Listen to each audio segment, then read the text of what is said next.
Toma su lugar. Le damos muchas gracias a Dios. Denle una sonrisa al que está ahí a su lado, porque andamos siempre con la cara, a veces, ¿verdad?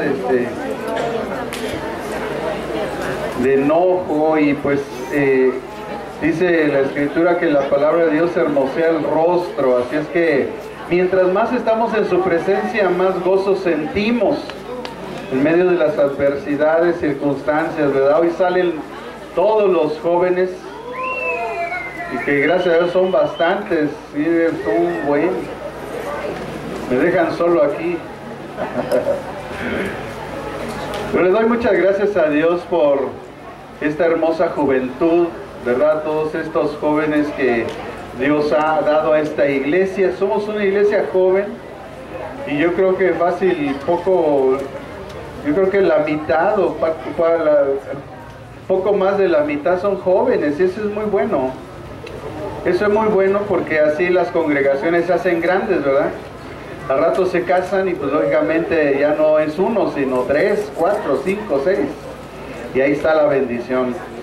Así que le damos muchas gracias a Dios. Amados hermanos, vamos a continuar nuestro estudio de la palabra de Dios, de acuerdo a lo que el Señor nos ha estado guiando a través de todo este tiempo, con el propósito de que Cristo sea formado en nosotros. Ese es el propósito. Recuerde que retuvimos un poco nuestro estudio de Gálatas, capítulo 4, verso 19, donde el Señor Jesús, donde el apóstol Pablo expresa, ¿verdad?, a la iglesia: sigo sintiendo dolores de parto hasta que Cristo sea formado en vosotros. Entonces, el Señor tuvo a bien, ¿verdad?, dirigirnos al Evangelio de Mateo, y estamos terminando. Prácticamente la próxima semana lo concluimos, porque viene uno de los temas más importantes para la iglesia, que es la gran comisión. ¿A qué fuimos enviados a esta tierra, verdad? Esa comprensión es muy importante, porque nos lleva a que conozcamos el propósito de Dios en nuestra vida. Si tú quieres saber el propósito de Dios en tu vida, pues no faltes la próxima semana, porque ahí se va a decir. Pero hoy estamos al penúltimo mensaje de este pasaje, de este libro tan hermoso que es el Evangelio de Mateo, y que fue el primer evangelio que se escribió. Así es que Mateo 28, del 11 al 15, en donde hemos titulado al mensaje: la guardia atestigua y la mentira ideada. La guardia atestigua y la mentira ideada. Y dice el capítulo 28, versículos del 11 al 15: mientras ellas iban, he aquí unos de la guardia fueron a la ciudad y dieron aviso a los principales sacerdotes de todas las cosas que habían acontecido.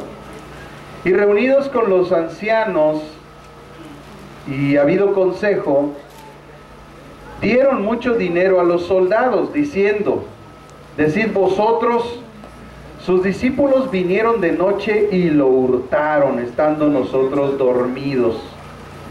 Y si esto lo oye el gobernador, nosotros le persuadiremos y os pondremos a salvo. Y ellos tomaron el dinero que se les había instruido, y este dicho se ha divulgado entre los judíos hasta el día de hoy.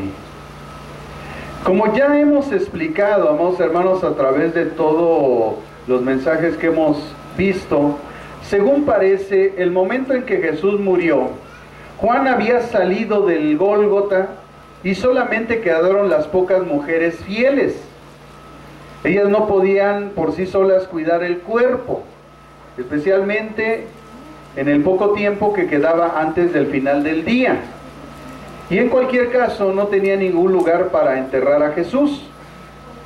Pero en el momento exacto y necesario, estuvimos estudiando en mensajes pasados, Dios conmovió el corazón de un hombre piadoso, José de Arimatea. Por tanto, cuando llegó la noche, vino ese hombre rico de Arimatea llamado José, que también había sido discípulo de Jesús, pero encubierto, pues temía, ¿verdad?, lógicamente, a los religiosos judíos.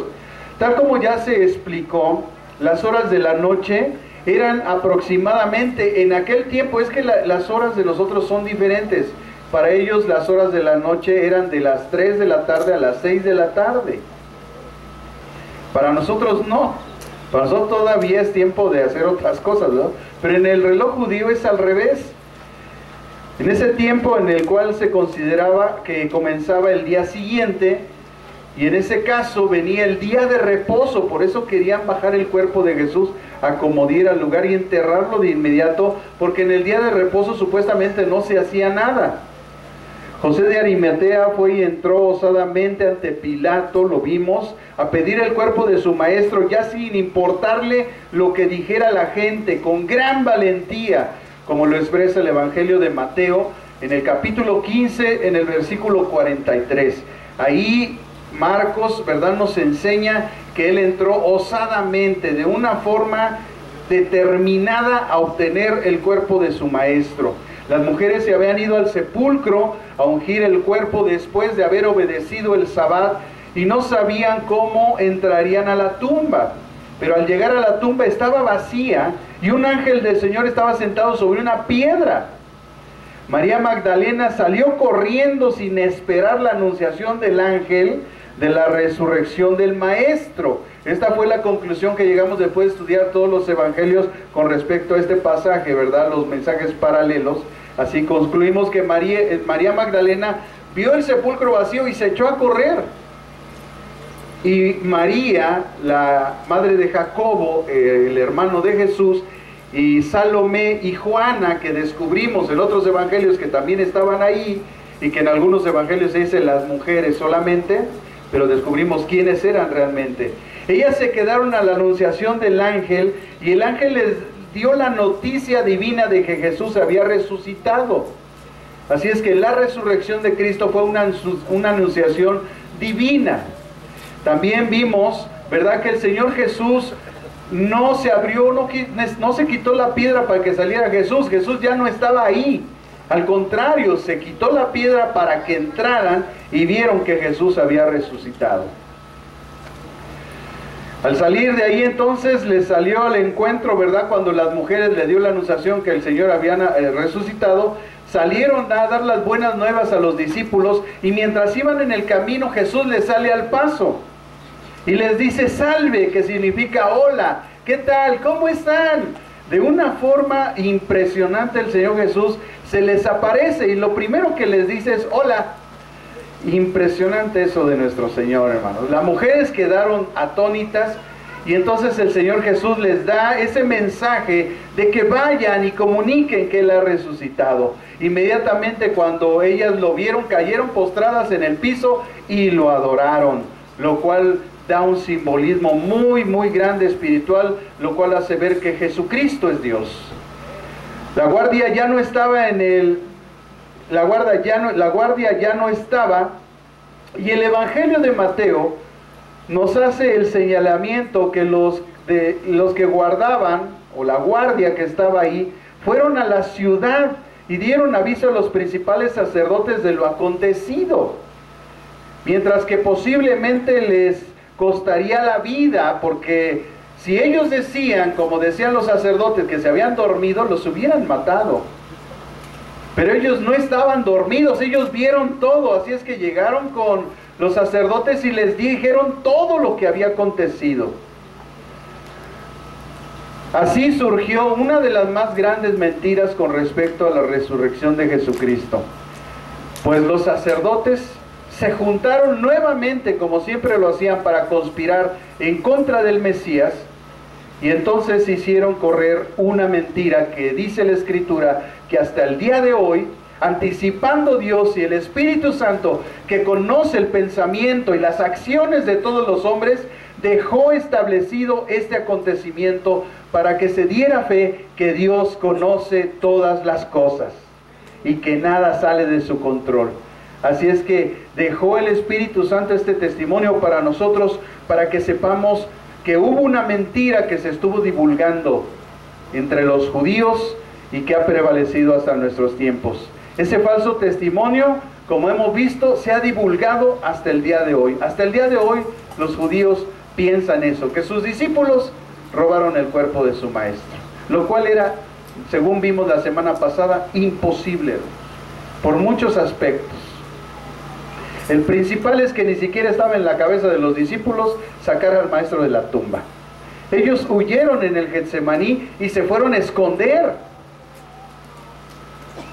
Así que era una cosa que salía fuera de la razón, lo que ellos podían inventar. En las palabras de un comentarista bíblico actual, hermanos, él dijo que la determinación de los líderes judíos para ocultar lo que había ocurrido revela la obstinación del incrédulo al enfrentar la evidencia. Lo voy a repetir. Revela la obstinación del incrédulo al enfrentar la evidencia. Entonces, no importa cuántos argumentos se le dé a la gente, si el corazón de ellos no está preparado por la misericordia de Dios para su salvación, produciendo esa fe salvífica, el incrédulo nunca creerá la verdad. Yo creo que tú lo has enfrentado en tu casa, tus amigos, familiares, cuando les compartes el Evangelio, y no importa todos los argumentos que les des, si su corazón no está preparado en la misericordia de Dios para que sean salvos, ellos no lo van a aceptar, porque hay un principio. Acompáñame a la carta a los Romanos en el capítulo 9, en el versículo 14 al 16. Romanos, versículo 9, capítulo 9, versículo 14 al 16. Dice Romanos 14, 16. 14 al 16. ¿Qué pues diremos? ¿Que hay injusticia en Dios? En ninguna manera. Pues a Moisés dice: tendré misericordia del que yo tenga misericordia, y me compadeceré del que yo me compadezca. Así que no depende del que quiere, ni del que corre, sino de que Dios que tiene misericordia. Así es que cuando la gente no recibe el mensaje de salvación, es porque su corazón no está preparado en la misericordia de Dios para obtener su salvación. Porque la salvación proviene de Dios, no de las personas que quieren, que corren, que buscan.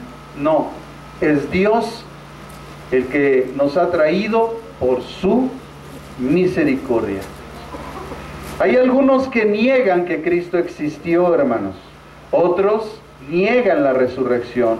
Otros que haya sido trascendente su obra, y lo comparan como cualquier otro iluminado supuestamente existido en la historia o profeta. Pero todos ellos son solo necios que niegan la verdad sin importar los argumentos que les presenten, que contradicen su oscuro entendimiento. Hermanos, no importan los argumentos que le demos a la gente. Si su corazón no está listo para salvación, no entenderá. Por eso una de las mayores obras a través de la oración, de intercesión de nosotros para las personas, es que Dios tenga misericordia de ellos. Hoy estamos ante la verdad que después de 2023 años, nadie ha podido callar. Aunque han usado las más absurdas teorías, usted se va a encontrar un montón de teorías absurdas. Pues la palabra dice teoría, así como la teoría de la evolución. Es una teoría, es algo no comprobado. Y algo no comprobado ni científico es. Entonces, digo, ¿qué están creyendo? Pues una tontería. Pero bueno, hasta que les amanezca, hermanos.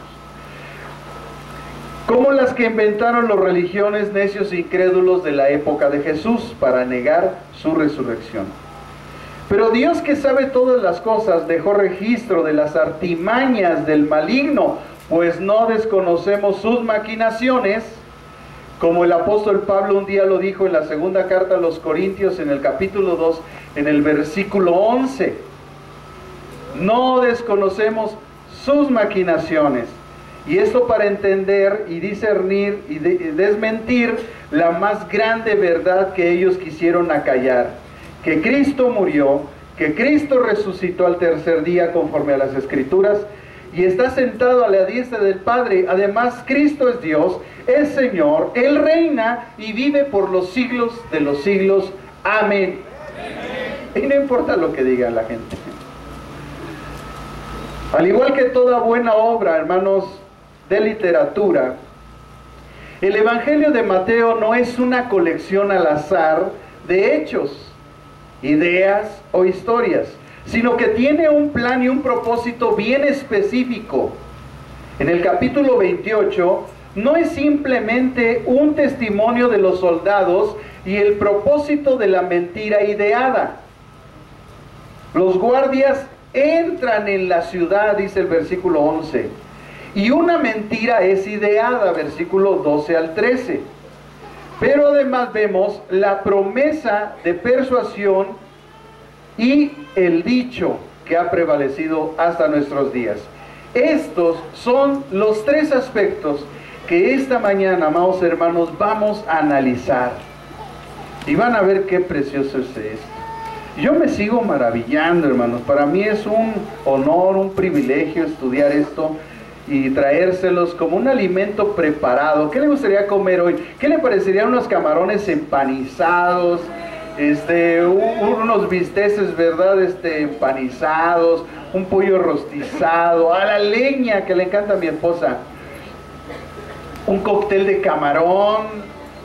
No sé, hermano, pero imagínese que usted hoy se va a comer lo que más le gusta. Yo así lo vi, hermano. Cuando yo estaba leyendo todo esto, dije, Señor, esto es como cuando alguien quiere comer algo que le encanta. No sé lo que a usted más le gusta, pero hoy el Señor se lo va a dar de comer.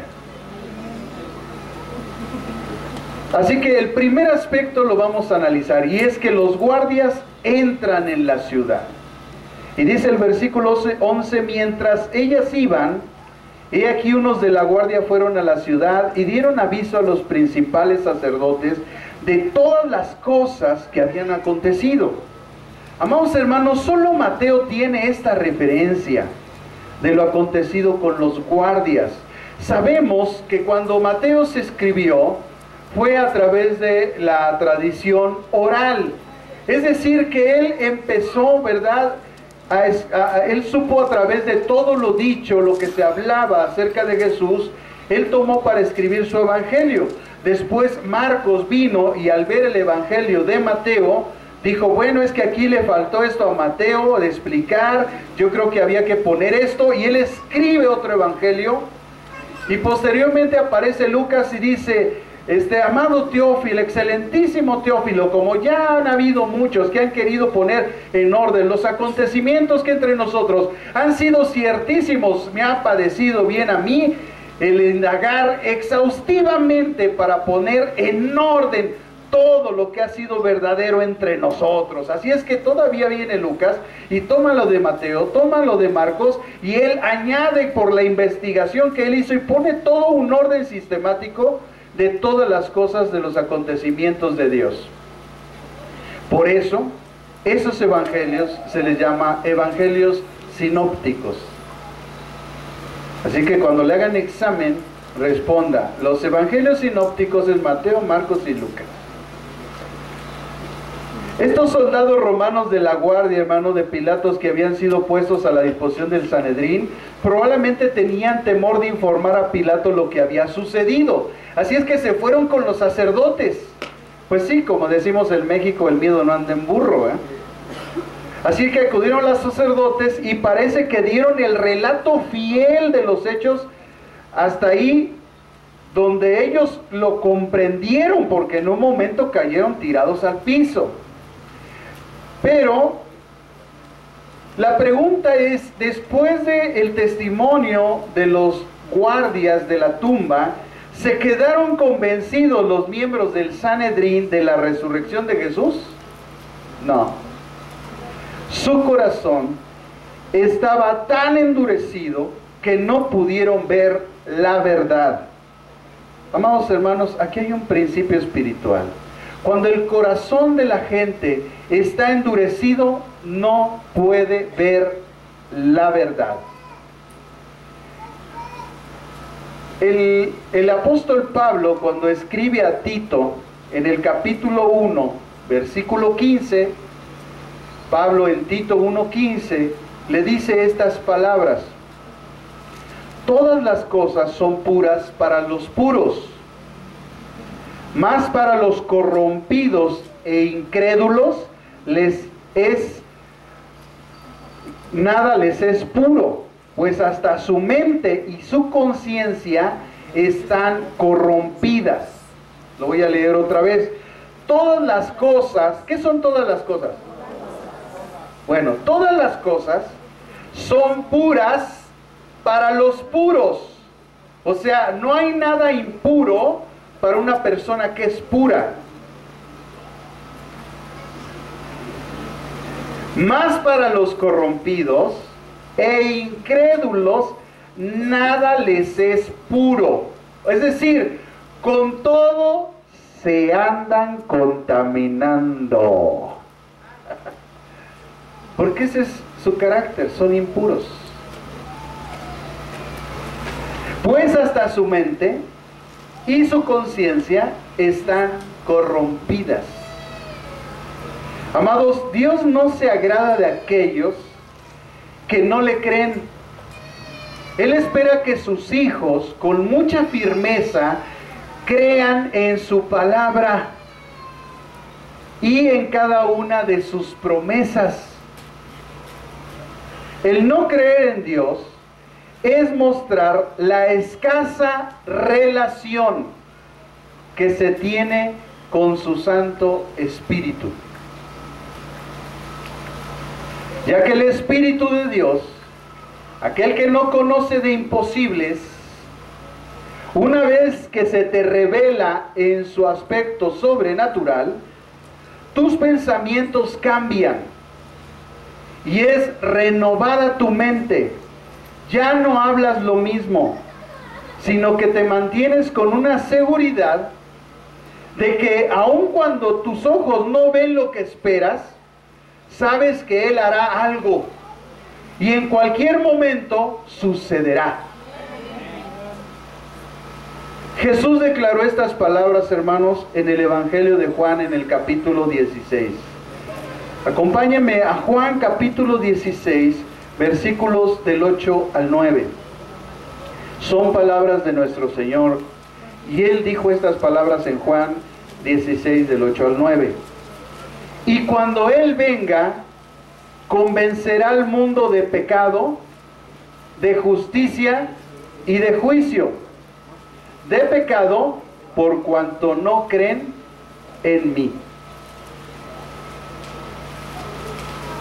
No sé si alcancemos a comprender la magnitud, hermanos, de este versículo. El Señor Jesús está hablando del Consolador, del Espíritu Santo. Y dice, cuando Él venga, dice que va a convencer de tres cosas. Primero, de pecado, de justicia y de juicio. Amados hermanos, un predicador que está siendo guiado por el Espíritu Santo te va a convencer de estas tres cosas: de pecado, de justicia y del juicio que hay si no te arrepientes. Hoy pensamos que el Espíritu Santo es una manifestación que toca nuestros sentimientos, cuando el propósito del Espíritu Santo en la tierra es que a través de la palabra de Dios tú seas convencido del pecado, de la justicia y del juicio. Estos tres aspectos, que son obra del Espíritu Santo, no deben de faltar en una enseñanza. Y dice, de pecado. ¿Por qué convence a la gente de pecado? Porque no creen en Él. ¿Por qué ya no habla de la justicia y del juicio? Porque eso es resultado, ¿verdad?, del pecado. En la mañana que hablaba con unos hermanos allá atrás, les decía, porque hay mucha gente que dice que tenemos un Dios malo porque ha matado a mucha gente y no sé qué. Dios no ha matado a nadie, la gente se ha matado solita. Es el ser humano el que ha atentado contra el ser humano. Y lo que no entendemos a veces es que el pecado es el atentado directo contra la santidad de Dios. La santidad de Dios exige una justicia, y la justicia un pago, y la paga del pecado es la muerte.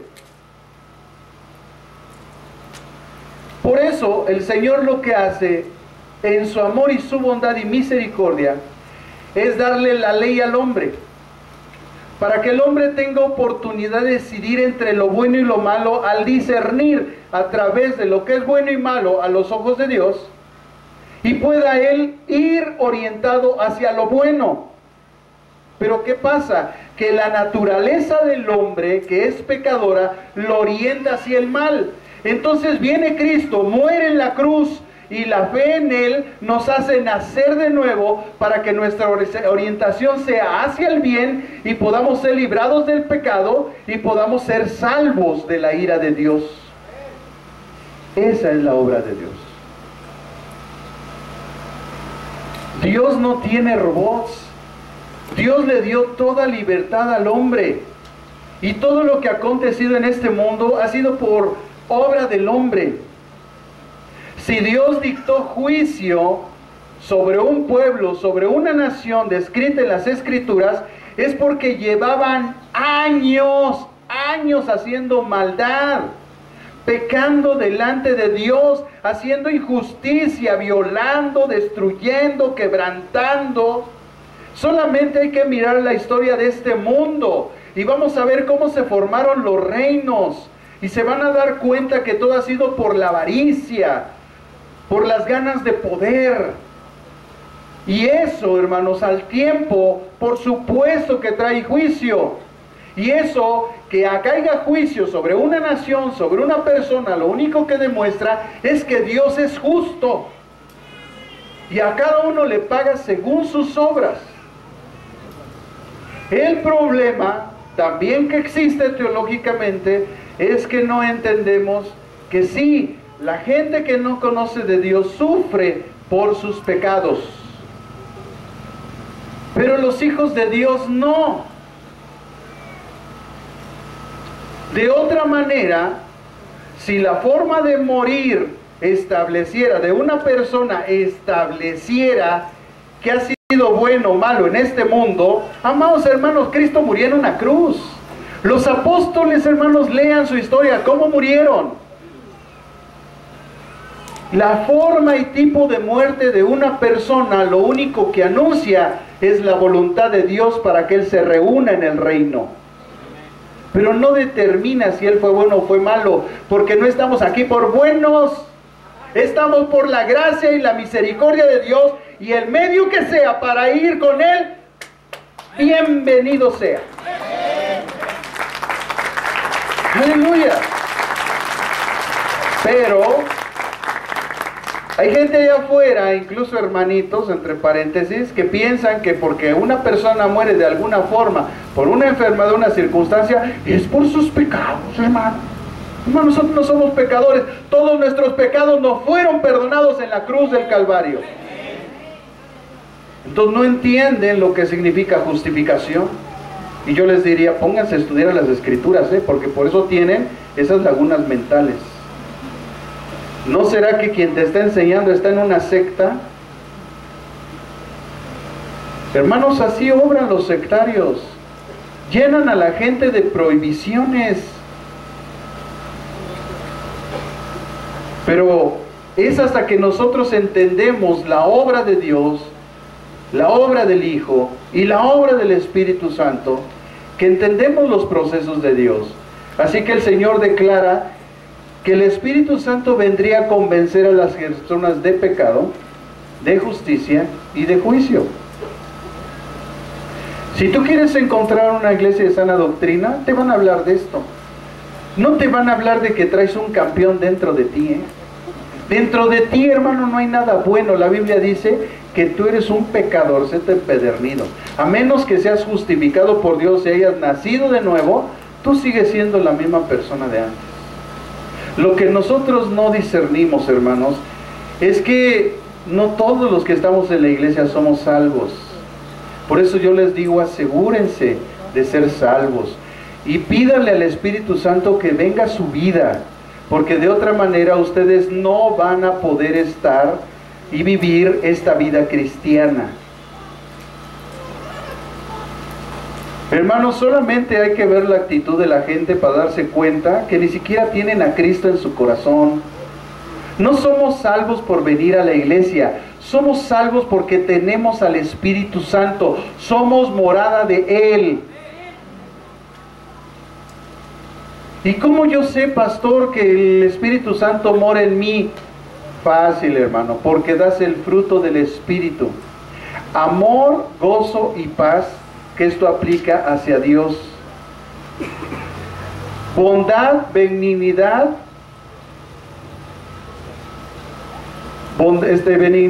bondad y mansedumbre. No, mansedumbre es más adelante.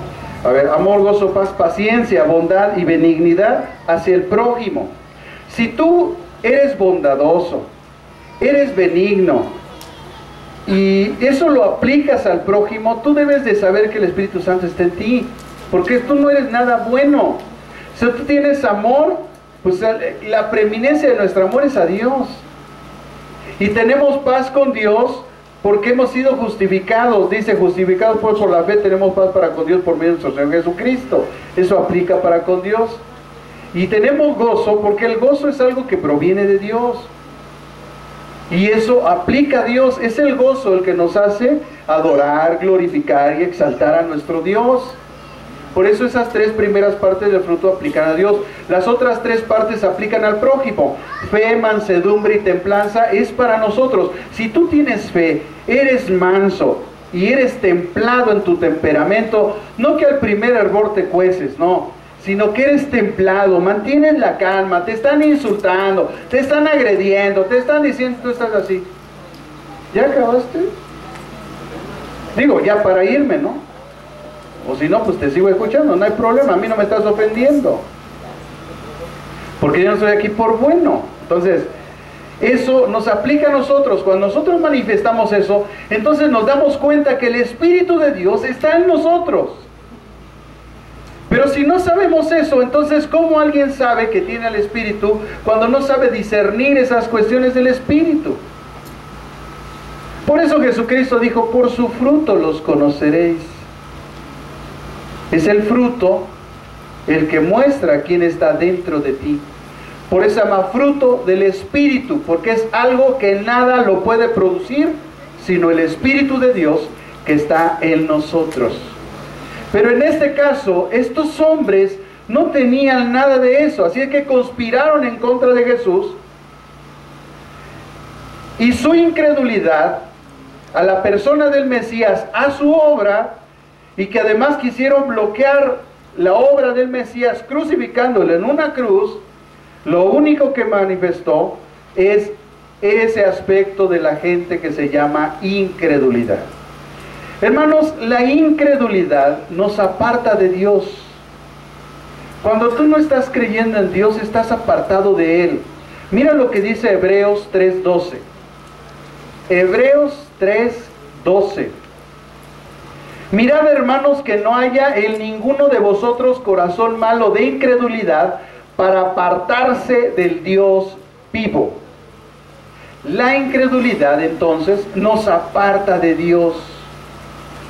Hay muchos que se dicen cristianos que por su incredulidad lo único que manifiestan es que están separados de Dios. Aquí lo dice claramente la Biblia. Mirad, hermanos, que no haya ninguno de vosotros corazón malo de incredulidad. Es decir, está aquí revelando el estado de su corazón, de su alma, que es malo, y cómo se refleja por su incredulidad. Si tú tienes un corazón malo, tú vives en la incredulidad. Ay, ¿sí será cierto lo que dice la Biblia? ¿Sí será cierto que Dios existe? ¿Sí será cierto que Dios nos creó? ¿No vendremos del chango? Oye, a lo mejor mi abuelita es Chita y mi papá Tarzán, mi abuelito Tarzán. Hermano, cuando la gente está así, es por incrédulo. ¿Y sabe por qué es incrédulo? Porque hay maldad en su corazón. La incredulidad nos hace tardos para creer. En el Evangelio de Lucas, en el capítulo 24, versículo 25, Lucas 24, 25, vemos que la incredulidad nos hace tardos para creer. Viene Jesús y entonces les dijo: oh insensatos y tardos de corazón para creer todo lo que los profetas han dicho. A través de Lucas 24, 25 vemos que la incredulidad nos hace tardos para creer. ¿Por qué la gente no cree? Por su incredulidad. ¿Y por qué tiene incredulidad? Porque tiene un corazón malo. Así vamos desglosando poco a poco. La incredulidad y la dureza del corazón van juntas. Miren, hermanos, lo que dice la Escritura en el Evangelio de Marcos, en el capítulo 16, versículo 14. La incredulidad y la dureza del corazón van juntas. Son carnalas, son uña y mugre. Dice Marcos 16, 14, finalmente se apareció a los 11 mismos, estando ellos sentados a la mesa. Y le reprochó su incredulidad y dureza del corazón. Hermanos, cuando nosotros usamos la gramática, nos damos cuenta, ¿verdad?, que esa separación con esa palabra o esa letra I significa unidad o conjunción.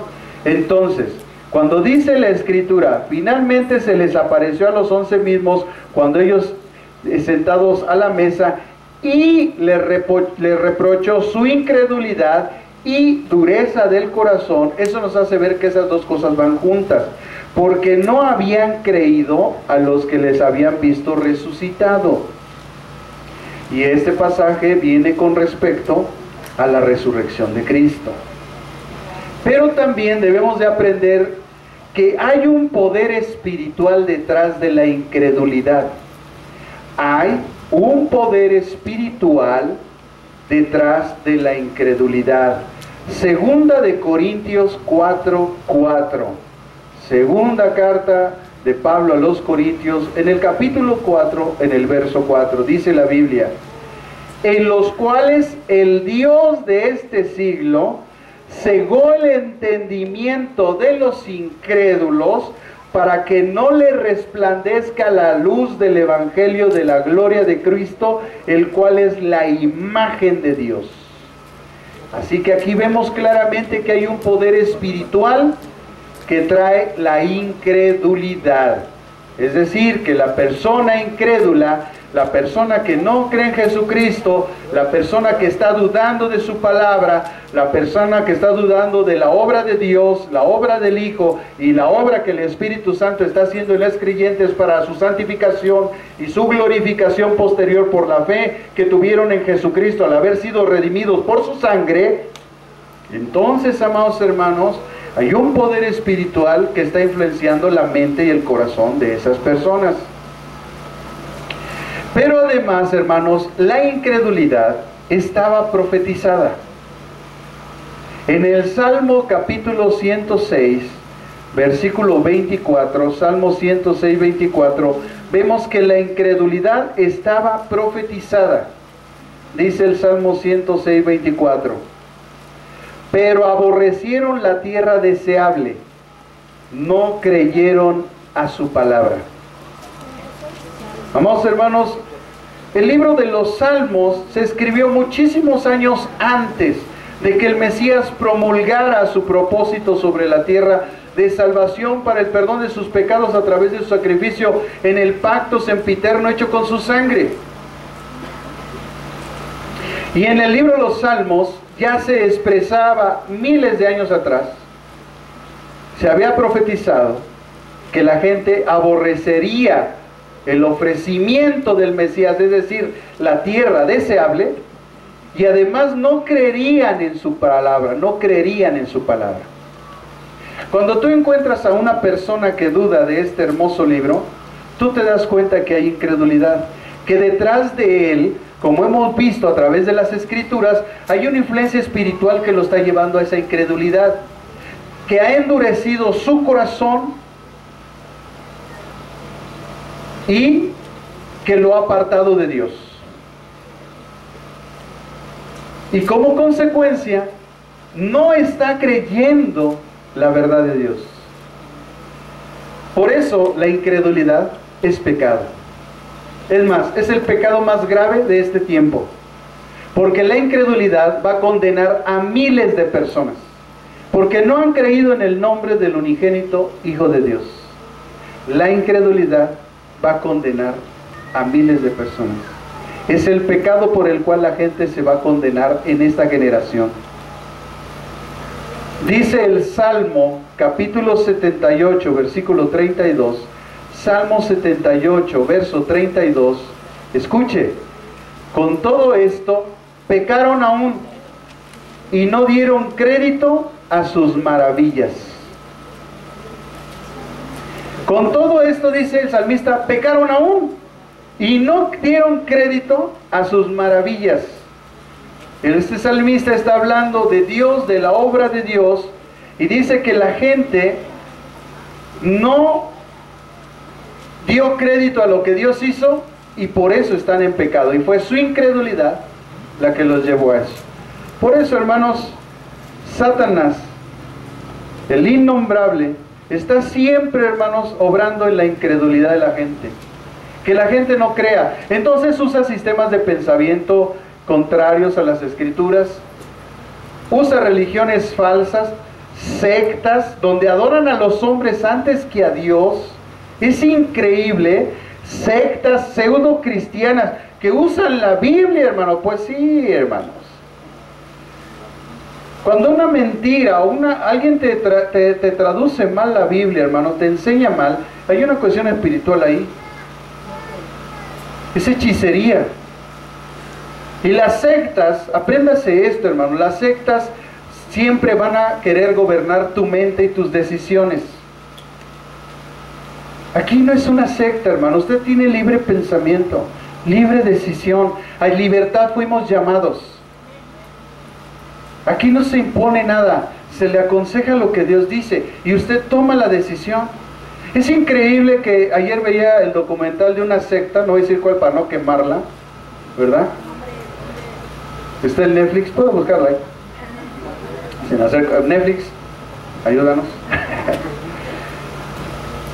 Y es increíble ver a la gente que llora por un hombre, que alaba a un hombre,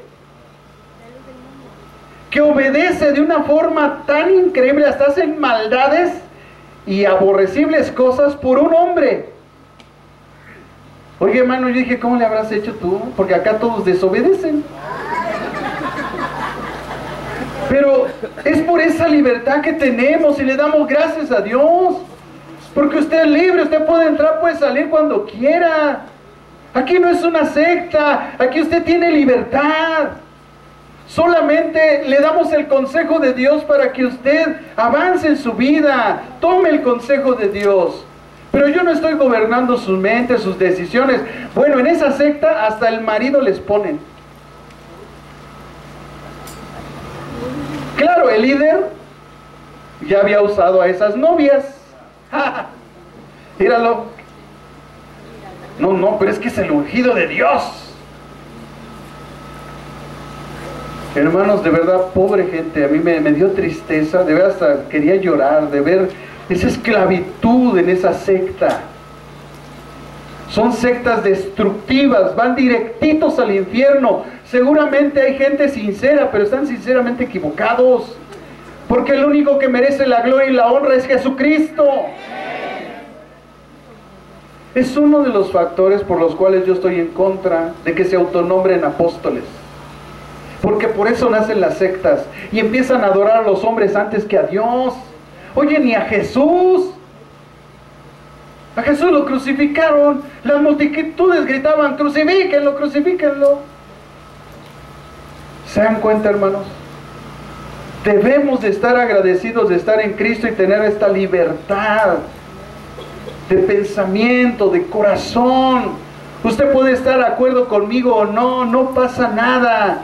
Y si hay una duda, nos sentamos y lo platicamos. Soy abierto, no hay ningún problema. Yo no le quiero imponer mi razonamiento, lo llevo a la Biblia como ahorita lo hice y usted lo lee. Eso dice la Biblia. Y además lo dice en un contexto correcto, la incredulidad. Pero yo no le estoy imponiendo nada. Solo quiero que tenga una base de conocimiento, y cuando tenga usted una base de conocimiento, entonces sí, estudie lo que usted quiera, porque en esa base usted va a saber discernir.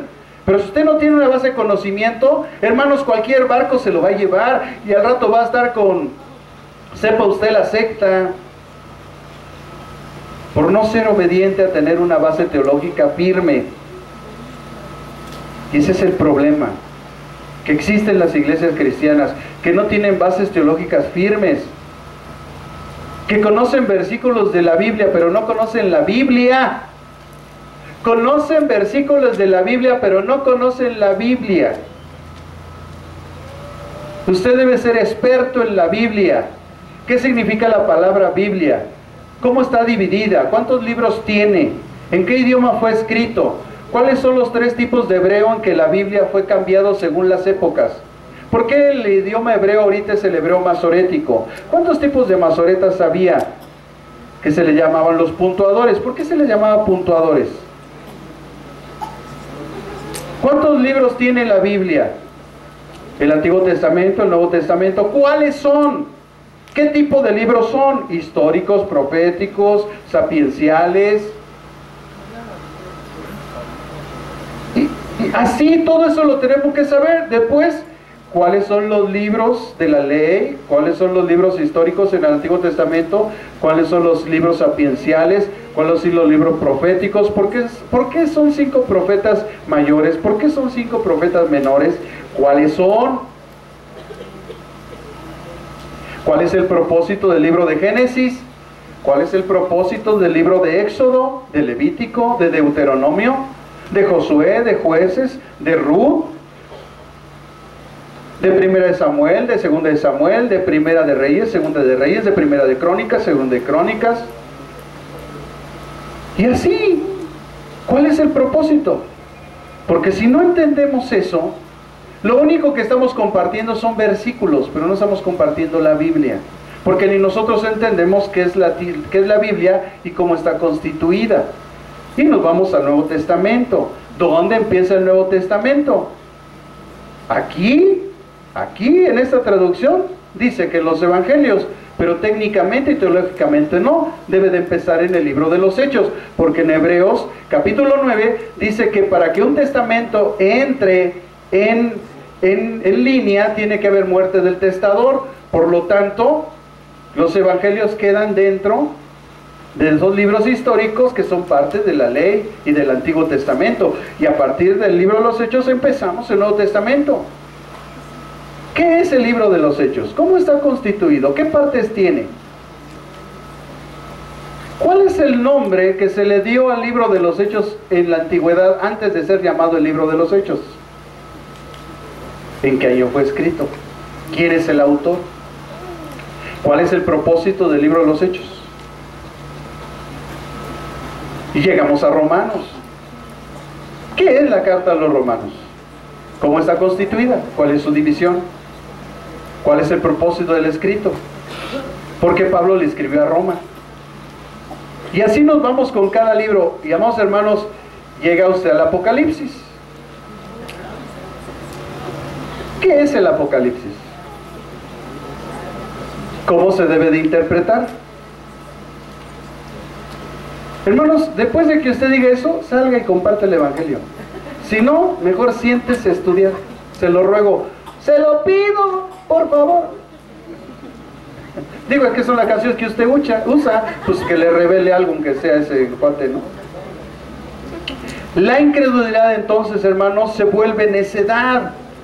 Dios quiere que hoy seas libre de la incredulidad y que le conozcas verdaderamente, que así como Pablo tuvo un encuentro con Jesús que cambió su vida para siempre, tú también lo puedas tener.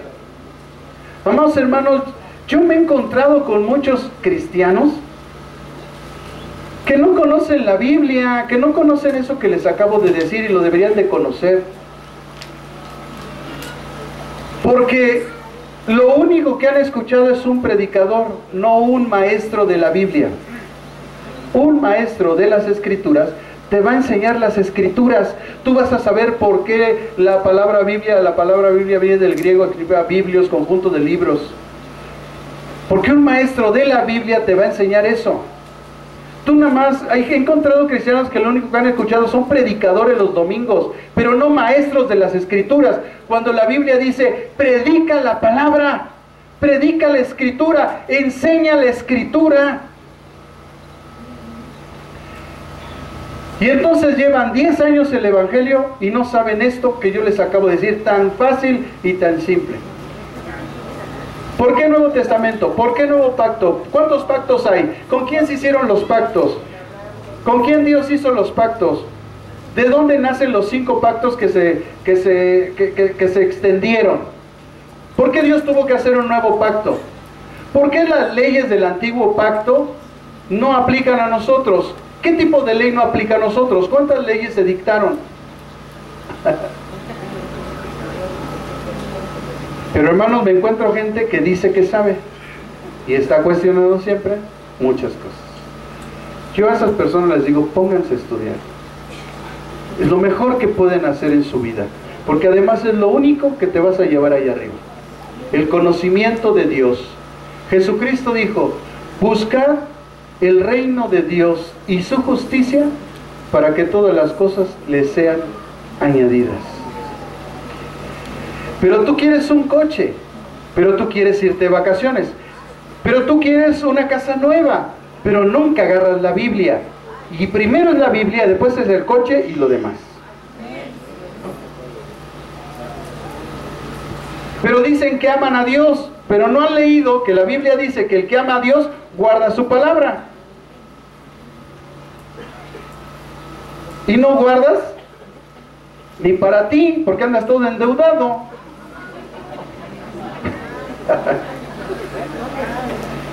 ¿Se da cuenta, hermano, el error en el que estamos mental? Y que debemos de corregir, porque para eso son las enseñanzas de Dios, para que corrijamos. Nadie se sienta aludido, apedreado, golpeado.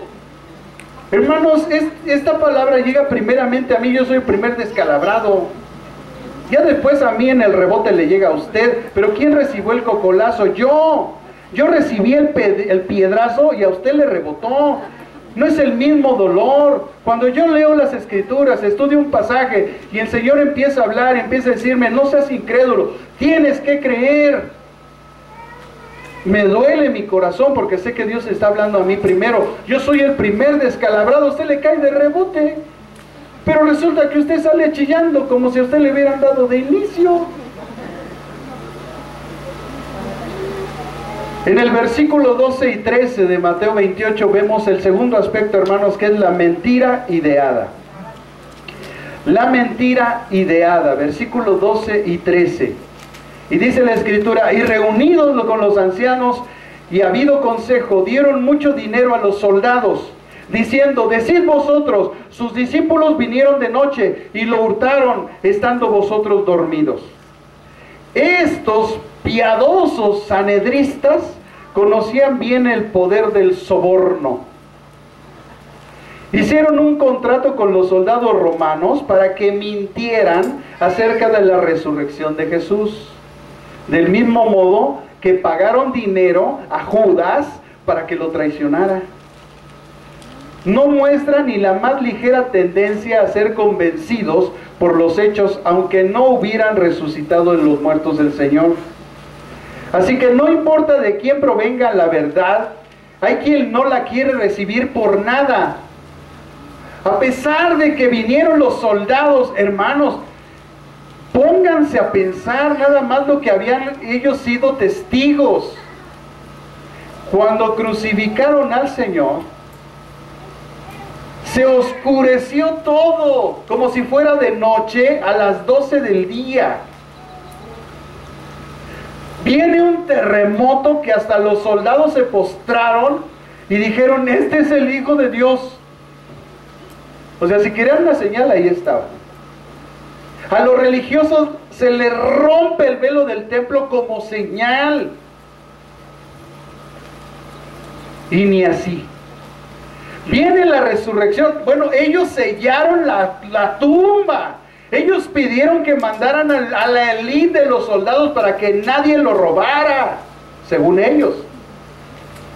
Humanamente nadie podría haber quitado esa piedra.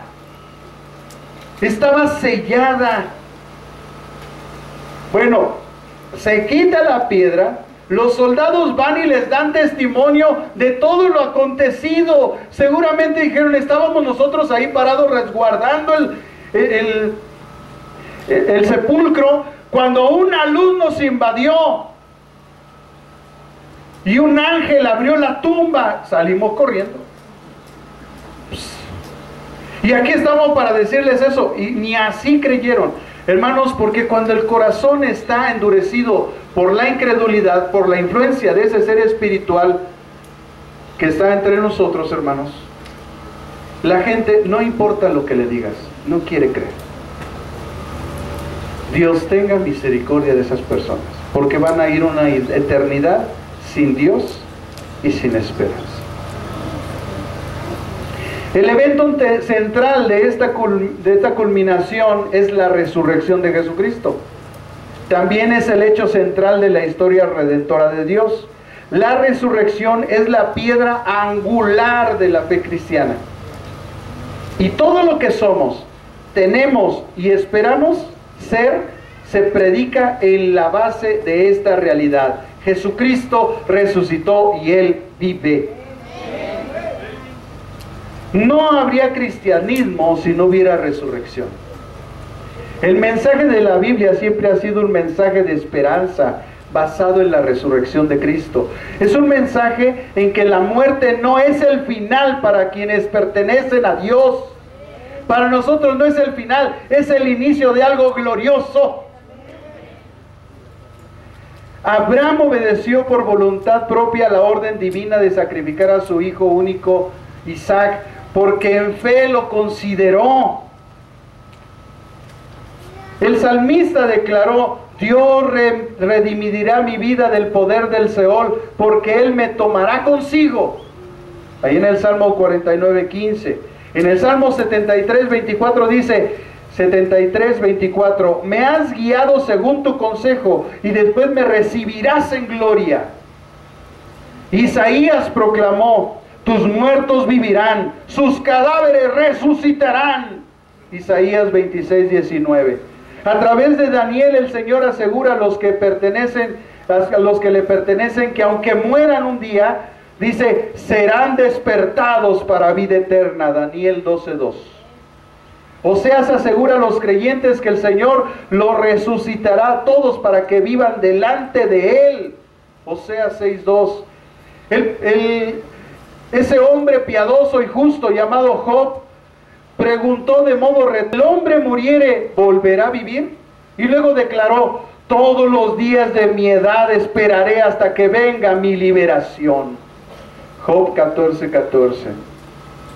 Ese antiguo hombre de Dios incluso previó la realidad de la resurrección, proclamando a sus 3 amigos, a Bildad en particular, yo sé que mi Redentor vive, y aún se levantará sobre el polvo, y después de deshecha está mi piel en mi carne, he de ver a Dios. Job 19:25 al 26. ¿Cómo querían hacer prosperar su engaño, hermanos, estos hombres? Con soborno y mentira. Esas fueron las herramientas que quisieron usar. Porque así actúa siempre el maligno cuando busca destruir. La gente cuando busca destruir, hermanos, ¿saben por qué este líder religioso que les estoy hablando? Ustedes lo van a ver ahí, hermanos, de esa secta terrible. Ojalá esa gente salga corriendo de ahí, de verdad. Van directos al infierno. Miren, hermanos, lo que hizo que este hombre no se fuera a dos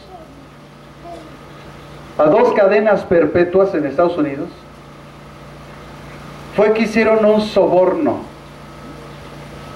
con quien había prometido a estas mujeres que lo habían acusado de violación, de que no aceptaría soborno, pero sí lo aceptó. Así es que el juez se vio atado por la ley, que solamente le dijo a ese hombre: tú eres un depredador sexual, y se lo digo con unas palabras tajantes y contundentes. Dice: y estoy atado, como diciendo, no te voy a aventar cadena perpetua, nada más porque los abogados se pusieron de acuerdo, porque usan del soborno y la mentira para salvar sus pellejos, pero no van a escapar del juicio de Dios. El juicio de Dios lo está esperando un día. Y así como su abuelo y su padre están en el infierno, él también está ahí si no se arrepiente. Así actúa siempre el maligno, hermano, cuando va a buscar destruir la vida de las personas. El último aspecto que hoy veremos es la promesa de persuasión y el dicho, que está en el versículo 14 y 15. Y dice el versículo 14 y 15 del capítulo 28 de Mateo: y si esto lo oyere el gobernador, nosotros le persuadiremos y os pondremos a salvo. Y ellos, tomando el dinero, hicieron como que se le había instruido. Ese dicho se ha divulgado entre los judíos hasta el día de hoy. Lo que más me sorprende de ese pasaje, hermanos, es discernir cómo el Espíritu Santo anticipa las cosas siempre. Y lo vemos en la mente de Jesús, cuando dice: y Jesús conocía sus pensamientos. Y Jesús, que conocía los pensamientos de ellos. Wow, eso es lo que más me asombra, hermanos. Cuando leí este pasaje, de verdad di gloria a Dios, porque me doy cuenta cómo Él se anticipa a los pensamientos de los hombres. En las palabras de los religiosos, ellos prometieron protección a los soldados y accederían a si ellos accedían a su mentira ideada. Intentarían también sobornar a Pilato y asumirían toda la responsabilidad. No lo creo, hermano. Esta gente siempre está buscando guardar su pellejo. Esta gente no tiene la más mínima decencia, ni moral, ni menos juicio, ni tantita rectitud. Solo ven sus intereses. ¿Ustedes creen que si Pilato les hubiera dicho: no, a pesar de lo que ustedes dicen, los voy a matar, ¿tú crees que estos iban a lograr que Pilato no los matara? Por supuesto que no. Y además Pilato les hubiera dicho: y a ustedes también les voy a dar cráneo. Se hubieran echado a correr. No, entonces haz con los soldados lo que tú quieras, Señor. Sí, porque estos cuates lo que buscan es buscar solamente guardar su pellejo. Amados hermanos, esa es la propuesta del diablo en el Edén. Con Job.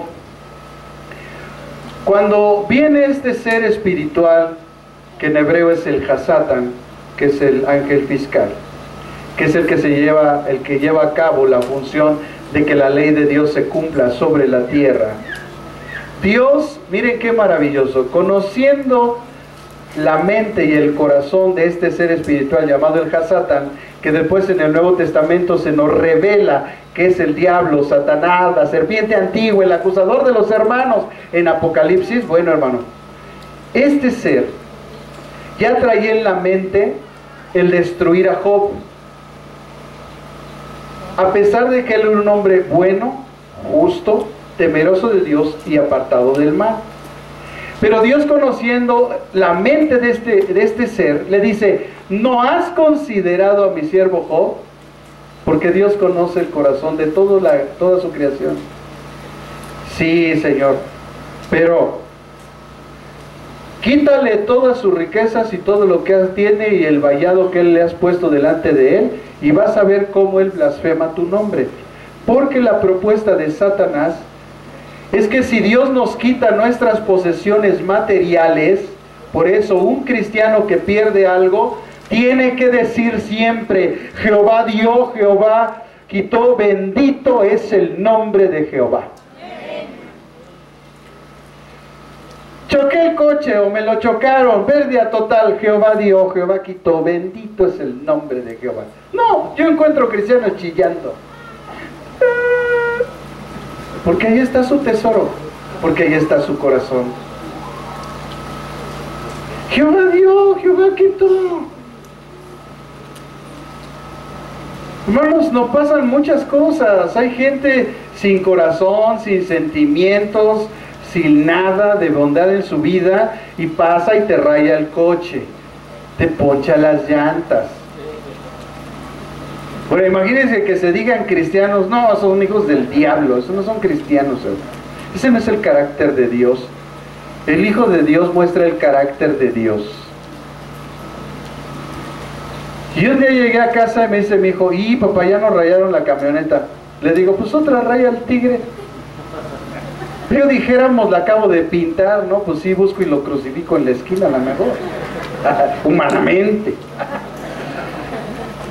Pero, hermanos, tantos rayones ya, hermano. Pues yo nada más le digo: Señor, rayaron tu coche, pues ahí te lo encargo. Ten misericordia, ¿no? Porque pues no sabes lo que hacen. Pero encuentro gente cristiana así, hermanos, que pierde algo y parece que se le fue la vida. Oye, carnal, estás vivo. ¿No te das cuenta que hay hermanos que ahorita están en el hospital? Que están a punto tal vez de enfrentarse con su Dios, de llevar a cabo, que venga el llamado de Dios para sus vidas. Tú estás aquí, que estás sentado. Y muchos domingos lo digo, hermano, y es hasta que nos pasa que decimos: ay, sí es cierto. Pues sí es cierto, hermano. Algún día estaremos ahí todos. Todos algún día. Algún día quien les está predicando no estará aquí un domingo. Estará alguien. Y yo habré enfrentado la presencia de Dios. Todos estaremos ahí. ¿Cuándo será? No sabemos. Pero tenemos que estar listos, porque de eso se trata, hermanos.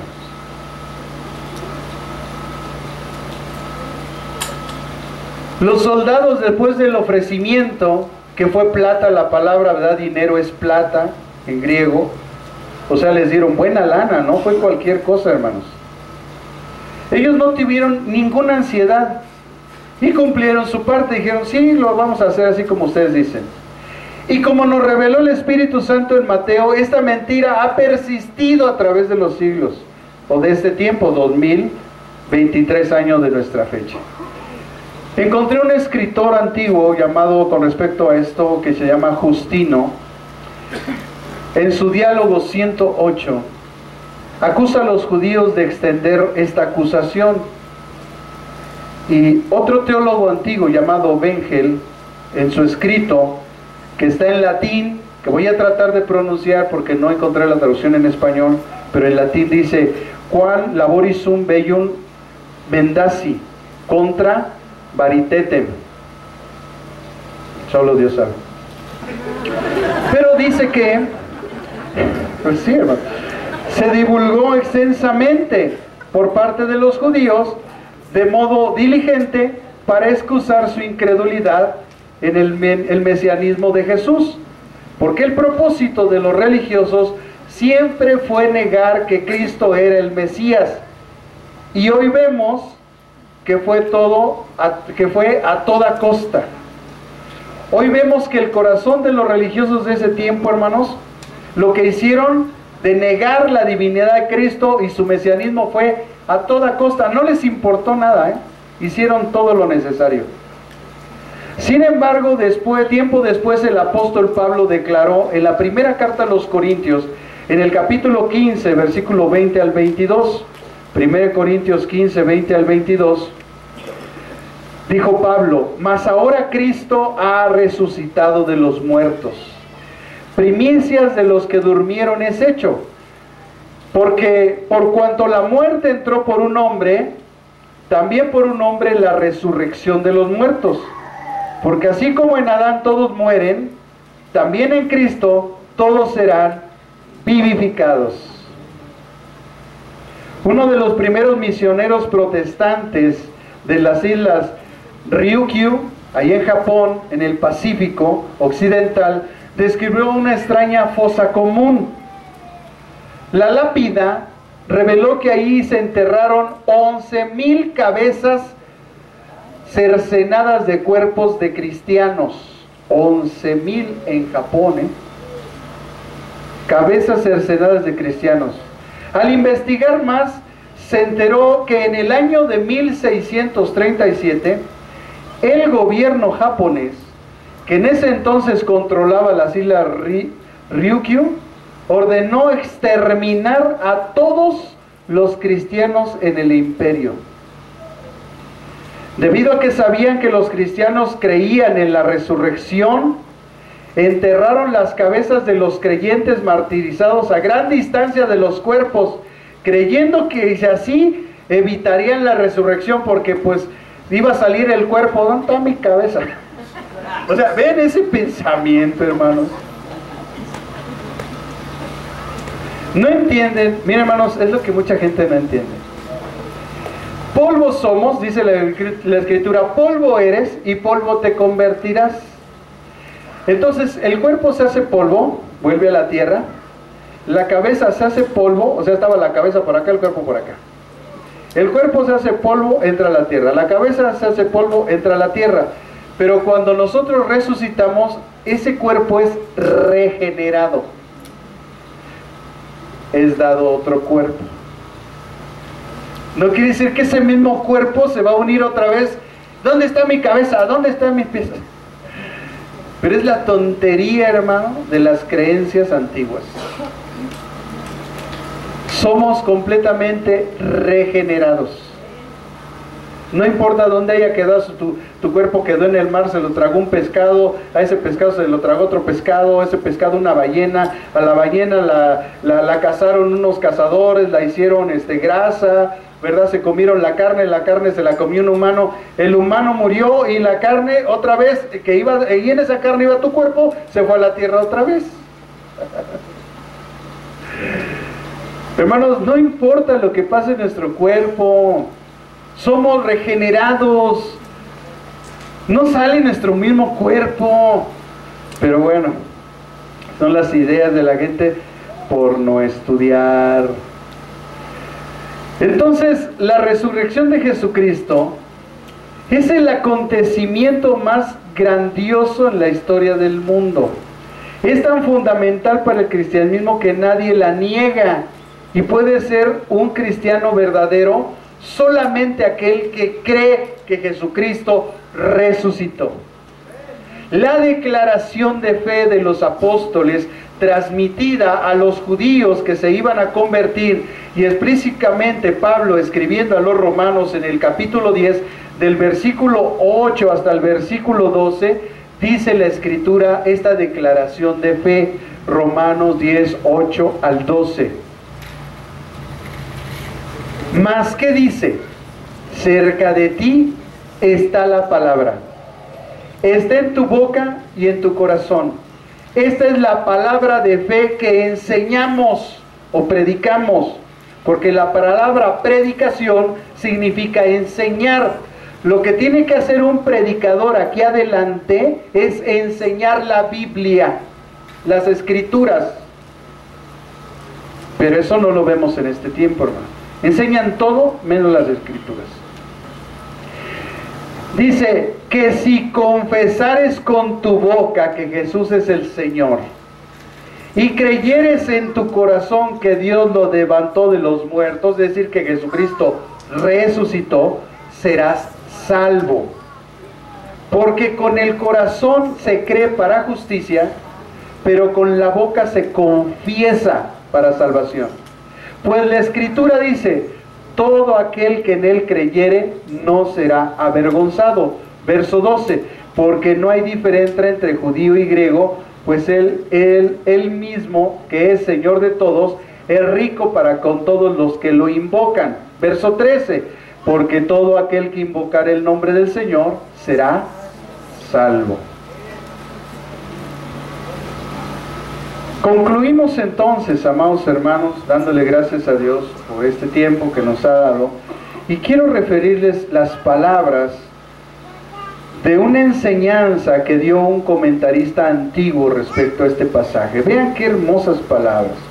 Cuando él escribió su comentario a este pasaje, dijo estas cosas: ¿qué maldad es la que los hombres no cometerán por amor al dinero?